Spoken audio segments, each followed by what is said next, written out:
എല്ലാവരും ഒന്ന് വന്നേ, നമുക്കൊരു തട്ടുകട പരിചയപ്പെടുത്തി തരാലോ.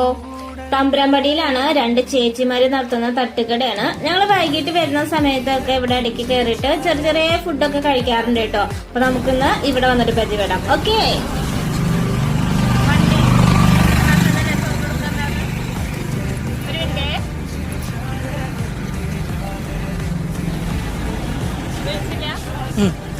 ഹായ് എല്ലാവർക്കും നമസ്കാരം. നമ്മള് തമ്പുരാമ്പടിയാണ് വന്നിരിക്കുന്നത് കേട്ടോ. 5 സ്റ്റാർ അടുക്കള 2 ചേച്ചിമാര് തമ്മിലല്ല 2 ചേച്ചിമാര് കൂടി നടത്തുന്നതാണ്. നമ്മളിവിടെ വന്നിട്ട് 1-2 തവണ കഴിച്ചിട്ടുണ്ട്, കൂടുതലായിട്ടൊന്നും കഴിച്ചിട്ടില്ല. ഇന്നിപ്പോ വീഡിയോ എടുക്കണം എന്ന് കരുതിയിട്ടുമല്ല വന്നത്. അപ്പൊ എന്തായാലും കണ്ട സ്ഥിതിക്ക് നമുക്ക് കുറച്ച് സാധനങ്ങൾ വാങ്ങണം, ചേച്ചിമാരായിട്ട് സംസാരിക്കാം. കേട്ടോ ചേച്ചിമാരെ.